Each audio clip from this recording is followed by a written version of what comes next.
हम देखना चाहते हैं इस 56 इंच के सीने को कि चाइना के ऊपर कब सर्जिकल स्ट्राइक करके वो गलवान वैली को जो भारत की थी है उस पे जिस पे चीन का कब्जा है, जिस पे चीन ने साफ स्टेटमेंट दिया है कि वो चीन के कब्जे में है, वो चीन की थी, उस पे भारत वापस कब कब्जा करता है ये आपको हमें देखना होगा। कि भारत का एक 130 करोड़ का नागरिक, पूरी कांग्रेस देश के प्रधानमंत्री के साथ खड़ी है। घोषणा करिए अगर हिम्मत है देश के प्रधानमंत्री की, आज हम पूरी तरह से चाइना से जो भी निर्यात कर रहे हैं, जो भी चीजें हम उनसे ले रहे हैं, वो अब हम नहीं लेंगे। घोषणा तो करिए।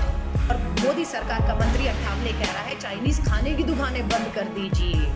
आप समझ रहे हैं, ढोंग करते हैं अपना टीवी जो है, कुछ फर्जी राष्ट्रवाद टीवी उठाकर फेंक देंगे। टीवी मेरे घर में भी चाइना का है, मोबाइल मेरे पास भी चाइना का है, आपके पास भी चाइना का होगा, उठाकर फेंक दीजिए।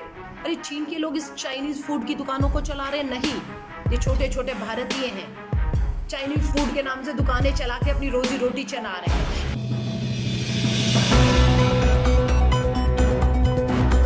1.5 महीने से भारत और चीन की लद्दाख के अंदर जो सीमा है वहां पर गलवान वैली को लेकर ये सब चल रहा था। लगातार हम ये बात उठा रहे थे क्योंकि हमें कौन बता रहा था, कभी मीडिया, कभी अखबार, कभी रक्षा विशेषज्ञ, तो कभी सेना के पूर्व जवान, लेफ्टिनेंट कर्नल, बहुत से इन्होंने बात समय समय पर बताया कि केंद्र की सरकार हल्के में ले रही है, ये चीन है, इस पे विश्वास नहीं किया जा सकता है। 1.5 महीने से गलवान वैली, हम भारत सरकार से पूछ रहे हैं गलवान वैली पर किसका कब्जा था और आज किसका कब्जा है, भारत सरकार नहीं बताती। क्यों नहीं भारत सरकार कहती कि गलवान वैली के अंदर भारत का कब्जा था और आज उस पर चीन ने अपना कब्जा कर लिया है। 20 जवान हमारे शहीद हो गए। 15 तारीख सोमवार जून की ये घटना है रात की।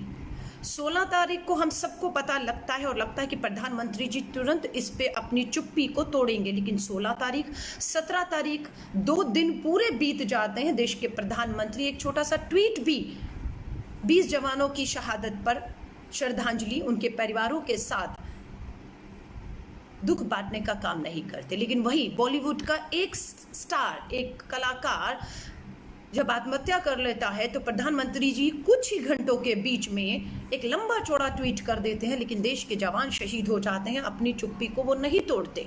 लगातार कहा जा रहा था कि सरहद पर चीन के साथ जो संबंध है उनको लेकर आप लोगों ने सैन्य स्तर पर बात चल रही है, आपके राजनयिक डिप्लोमेटिक स्तर पर बात चल रही है, और देश के प्रधानमंत्री पहले प्रधानमंत्री हैं, मैं आपको बता रही हूं, जो लगभग 9 बार, जी हाँ 5 बार जब वो देश के प्रधानमंत्री बने तब, और उससे पहले 4 बार जब वो गुजरात के मुख्यमंत्री थे, पहले ऐसे प्रधानमंत्री हैं जो 9 बार चीन गए होंगे। 9 बार। कोई भी प्रधानमंत्री, कोई एक या ज्यादा से ज्यादा 2 बार, आज से इतिहास आजादी से लेकर आज तक सिर्फ 1 या 2 बार देश के प्रधानमंत्री चीन गए होंगे, लेकिन देश के हमारे प्रधानमंत्री कुल 9 बार चीन गए।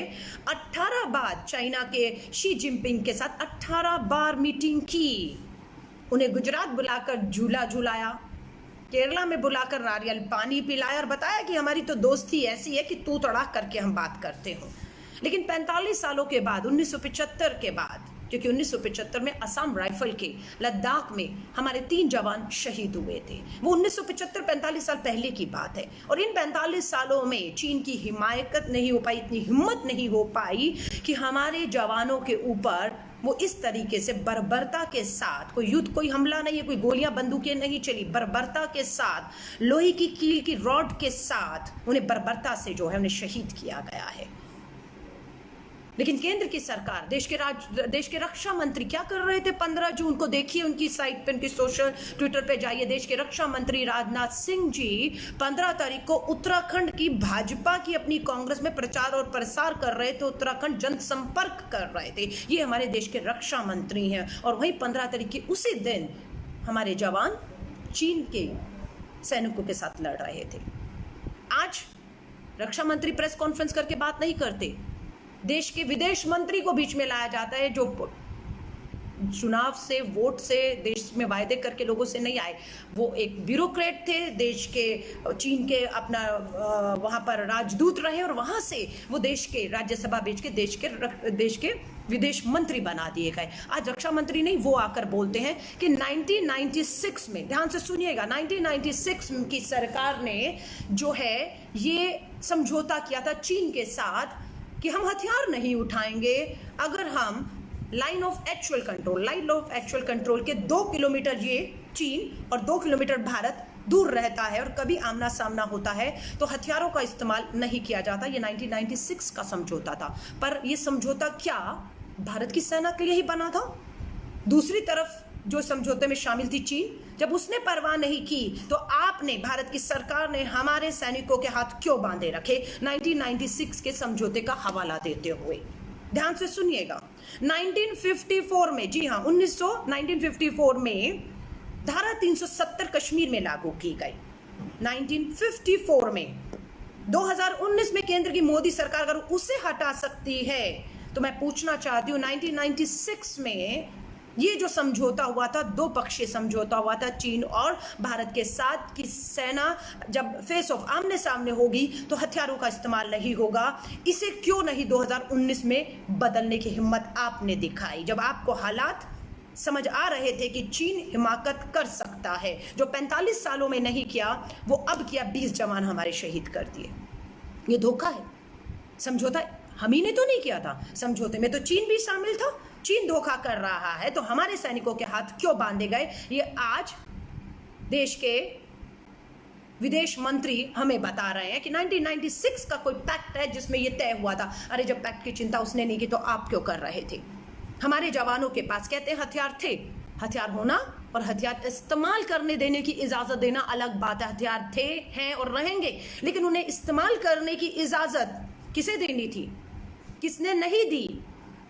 1996 का समझौता तो ये भी कहता है कि अगर आप निहत्थे हमारे जवानों को आगे बढ़ने को जब कहते हैं तो पीछे हथियार बंद, पूरी तरह से मजबूत एक सेना की टुकड़ी उनकी सुरक्षा में पीछे बढ़ती चली जाती है। 8 घंटे हमारे निहत्थे या जिनके बाद हथियार भी थे लेकिन उनके हाथ बंधे हुए थे, आपने उनको इजाजत नहीं दी थी कि आप हथियार नहीं उठाएंगे, इसलिए उन्होंने हथियार नहीं उठाए, हथियार थे।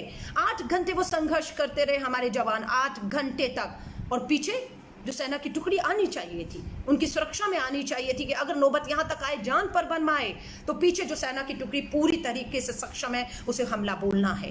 वो टुकड़ी क्यों नदारद रही? वो टुकड़ी को भी किसने रोका? किसने मौत के मुंह में हमारे इन जवानों को झोंक दिया? और आज फर्जीवाड़ा कर रहे हैं, आज फर्जी राष्ट्रवाद कर रहे हैं, आज कहते हैं चाइना के प्रोडक्ट का बायकॉट करिए। अरे क्यों खोखले नारे दे रहे हैं? हिम्मत हो, देश के प्रधानमंत्री को चुनौती देते हैं, अगर हिम्मत हो आज घोषणा करिए, भारत का 130 करोड़ का नागरिक, पूरी कांग्रेस देश के प्रधानमंत्री के साथ खड़ी है, घोषणा करिए अगर हिम्मत है देश के प्रधानमंत्री की, आज हम पूरी तरह से चाइना से जो भी निर्यात कर रहे हैं, जो भी चीजें हम उनसे ले रहे हैं, वो अब हम नहीं लेंगे। घोषणा तो करिए कि हम पूरी तरह से आयात पर जो चाइना से सामान आ रहा है उस पर हम रोक लगाते हैं। जितने भी बड़े प्रोजेक्ट हम चाइना की कंपनी से यहाँ पर करा रहे हैं, दिल्ली मेरठ 120 करोड़ रुपए का, 112 करोड़ रुपए के करीब का प्रोजेक्ट अभी भारत और गुजरात, भारत और दिल्ली और मेरठ में टनल बनाने के लिए दिया है। आप उसे रद्द तो करिए। देश का 130 करोड़ का आदमी, कांग्रेस खड़ी है, हिम्मत दिखाई। लेकिन आप क्या कह रहे हैं? आपका मंत्री अट्ठावले, अरे लानत है, कैसे देश के मंत्री बना दिए, कैसे लोग देश की सरकार में बैठे हैं। चीन को जवाब देने का तरीका क्या है? कहते हैं मोदी सरकार के मंत्री कि जितनी भी चाइनीज खाने की दुकानें हैं, फूड है, उसे बंद कर दिया जाए। अरे चीन के लोग इस चाइनीज फूड की दुकानों को चला रहे नहीं, ये छोटे छोटे भारतीय हैं, चाइनीज फूड के नाम से दुकानें चला के अपनी रोजी रोटी चला रहे हैं। ये कोई चीन नहीं यहाँ पर आकर खाने की दुकानें चला रहा है। और ये तरीका है इनका कि 20 जवान शहीद हो गए और मोदी सरकार का मंत्री अट्ठावले कह रहा है चाइनीज खाने की दुकानें बंद कर दीजिए। आप समझ रहे हैं? ढोंग करते हैं अपना टीवी जो है, कुछ फर्जी राष्ट्रवाद, टीवी उठाकर फेंक देंगे। टीवी मेरे घर में भी चाइना का है, मोबाइल मेरे पास भी चाइना का है, आपके पास भी चाइना का होगा, उठाकर फेंक दीजिए। क्या होगा? चाइना का नुकसान होगा उससे?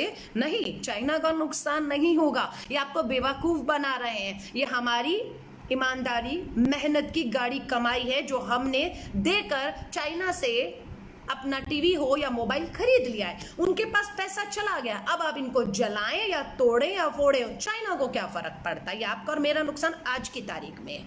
भविष्य के लिए बिल्कुल सहमत हूं, भविष्य के लिए मैं आपसे सहमत हूं कि भविष्य में हम ये प्रयास कर सकते हैं कि 130 करोड़ का भारत देखेगा मेड इन चाइना है तो नहीं खरीदेगा भविष्य में। लेकिन भारत में अगर नहीं भी खरीदेंगे तो जिस बेचारे ने, दुकानदार ने, छोटे छोटे व्यापारियों ने चीन से लाकर वो चीज रख ली है, पैसा चीन में चला गया है और उस दुकान पे जाकर आप मेड इन चाइना का नहीं खरीदेंगे, फिर वहां पर भी नुकसान चीन का नहीं है, वो हमारे छोटे छोटे व्यापारियों का करोड़ों रुपए का सामान जो दुकानों में पड़ा हुआ है वो ना खरीदने से उनका एक नुकसान होगा।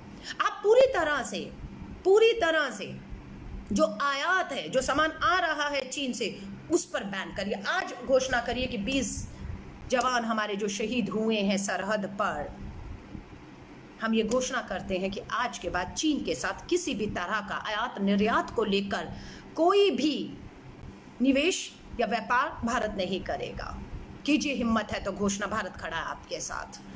घोषणा करिए कि गलवान वैली में जो भारत का कब्जा था उसमें चीन ने अपना कब्जा कर लिया है, आप उस गलवान वैली को चीन से मुक्त कराकर वापस भारत का कब्जा लद्दाख की उस गलवान वैली में करवाएंगे। करिए अगर आप में हिम्मत है। अगर आप नेहरू जी के समय की या 40 साल पुरानी समय और समझौतों की बात करेंगे तो मैं आपको उसके पीछे छुपने नहीं दूंगी। ये देश आपको उसके पीछे, समझौतों के पीछे, पुराने समझौतों के पीछे छुपने नहीं देगा, क्योंकि 1954 का 370 आर्टिकल कश्मीर में हटाने का काम जब आप कर सकते हैं तो आप इन सभी समझौतों को रद्द भी कर सकते हैं। आपके पास पूर्ण बहुमत है, लेकिन आपके पास नियत नहीं है, आपको मात्र राजनीति करनी है।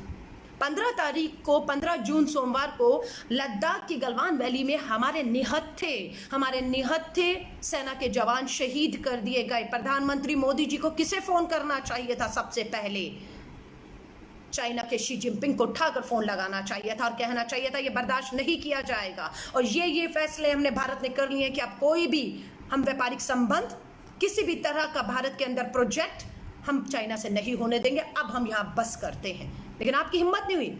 देश के प्रधानमंत्री बात कर रहे थे, फोन लगाया था किसको? कनाडा के प्रधानमंत्री से बात कर रहे थे और उसका जिक्र भी प्रधानमंत्री जी के ट्वीट पर देखिएगा कि जहाँ चीन के शी जिनपिंग से बात करनी चाहिए थी वो उनसे बात नहीं करते, फोन उठाकर कनाडा के प्रधानमंत्री से बात करते हैं कि हम आपको इस कोरोना की महामारी में पूरा सहयोग करेंगे।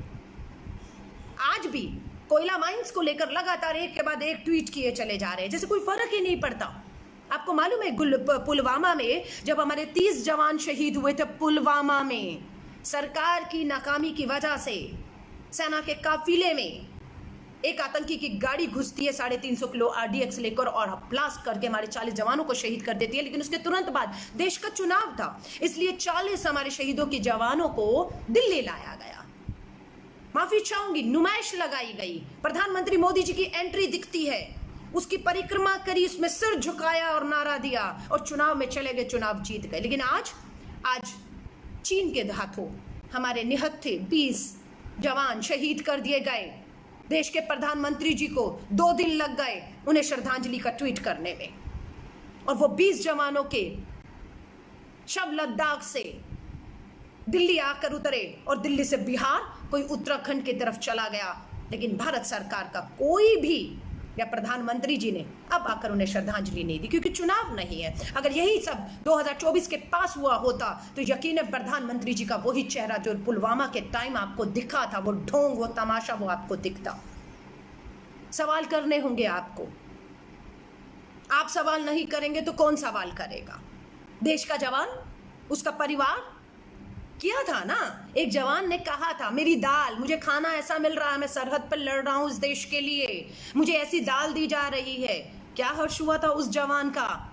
दाल दिखाने पर उसे सेना से निकाल दिया गया, क्योंकि उसने सच्चाई दिखा दी थी।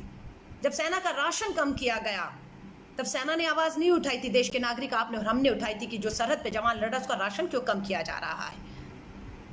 अगर उसने दाल दिखाई, सच्चाई दिखाई, तो मानिए अपनी गलती को और उन्हें ऐसा खाना दीजिए कि वो सरहद पर हमारे लिए लड़ पाए, देश के लिए लड़ पाए। वो जो आवाज नहीं उठाता, वो ना उठाएगा, वो प्रेस कॉन्फ्रेंस नहीं करेगा देश का जवान सरहद छोड़कर कि कैसा खाना और कैसी गद्दारी हो रही है, उनको निहत्थे भेजा जाता है, उनके पीछे टुकड़ियां भी नहीं जाती है। इनके इनके जन संवाद भाषण चल रहे हैं, इनका प्रचार शुरू हो चुका है। अभी तो कोरोना वायरस की महामारी से हम निकले नहीं थे और उनका पूरे भारत में आपने देखा, देश के रक्षा मंत्री, स्वास्थ्य मंत्री, विदेश मंत्री सब अपने प्रचार और प्रसार में लग गए। उसी दौरान 1.5 महीने से लद्दाख में ये सब चल रहा था। मैं नहीं कह रही हूं, पीटीआई की अभी की खबर है 1 घंटे पहले की, पीटीआई की अभी की खबर प्लीज देखिए। मैं नहीं कह रही हूं, जम्मू और कश्मीर के पुलिस के डायरेक्टर जनरल का कहना है कि कश्मीर के अंदर चीन की शय पर, चीन के पीछे होने पर पाकिस्तान की तरफ से आतंकियों का आना और बढ़ सकता है, कश्मीर में हिंसा हो सकती है। ये मैं नहीं कह रही, जम्मू और कश्मीर के पुलिस प्रमुख का कहना है। वो देश की मोदी सरकार को जगा रहा है, जागिए, चीन पूरी तरह से पाकिस्तान के पीछे खड़ा है और हमें ये लगता है, हमें ये अंदेशा, हमारी इंटेलिजेंस ये बता रही है कि चीन पाकिस्तान के पीछे खड़ा होकर हमारे कश्मीर में और हिंसा कर सकता है और आतंकियों को सरहदों के रास्तों से भेज सकता है। कुछ कीजिए। लेकिन ये देश के रक्षा मंत्री, देश के गृह मंत्री, प्रधानमंत्री का प्रचार और प्रसार ही नहीं खत्म होता है, ढोंग ही नहीं खत्म होता है। मैं आप सभी से कहूंगी, देश का जवान, देश के जवानों का परिवार नहीं बोलेगा। हमारे जो बोलने पर, हमारे सवाल पूछने पर जो प्रश्न खड़ा कर रहे हैं, मैं उन्हें कहूंगी, अरे सबके हाथ में मोबाइल है, यूट्यूब, गूगल पे करिए। यही देश के प्रधानमंत्री, रक्षा मंत्री राजनाथ सिंह, अमित शाह, नरेंद्र मोदी जब कांग्रेस सत्ता में थी तो कैसे प्रश्न करते थे, मीडिया में जाकर धरने प्रदर्शन होते थे, चुनावी जनसभाओं में चीन के ऊपर, भारत के ऊपर बात की जाती थी। मैं आपको वो भी दौर बता देती हूँ जब 1962 में भारत चीन का युद्ध हो रहा था। उस समय देश के पूर्व प्रधानमंत्री भारत रत्न अटल बिहारी वाजपेयी जी ने नेहरू जी से कहा था कि पार्लियामेंट का स्पेशल सेशन बुलाइए। नेहरू जी ने वो हिम्मत दिखाई। नेहरू जी ने अटल बिहारी वाजपेयी जी के कहने पर 1962 के युद्ध के दौरान ही चलते चलते पार्लियामेंट का स्पेशल सेशन कॉल किया। इवन कि यहां तक उन्हें सुझाव दिया गया तब के कानून मंत्री द्वारा कि ये सेशन आप मीडिया के लिए ओपन मत करिए, लेकिन नेहरू जी ने कहा नहीं, मैं चाहता हूं ये पार्लियामेंट का सेशन जो अटल बिहारी वाजपेयी जी के निवेदन पर बुलाया जा रहा है, 1962 के युद्ध के दौरान बुलाया जा रहा है, वो सेशन पूरा भारत देखे, ताकि एक एक भारत के नागरिक को जवाब मिल सके कि हालात क्या हैं, क्या स्थितियां हैं, देश की सरकार क्या कॉल ले रही है, क्या फैसले ले रही है, देश की जनता को पता लगना चाहिए। लेकिन वहीं पर देश की मोदी सरकार 15 जून सोमवार को रात को ये हादसा होता है, ये बड़ी घटना होती है, 20 जवान शहीद हो जाते हैं, 50-70 के करीब हमारे जवान गंभीर घायल अस्पताल में अभी भी हैं। लेकिन ये देश के प्रधानमंत्री आज कोयला माइंस के व्यापारियों से देश के कोयले को बढ़ाने के लिए, उनको फायदे और नुकसान के ऊपर लगातार एक के बाद एक ट्वीट कर रहे हैं। देश के रक्षा मंत्री खामोश हैं, देश के विदेश मंत्री को, देश के अपना जो है हमारे विदेश मंत्री को आगे करके जवाब देने को कहा जा रहा है।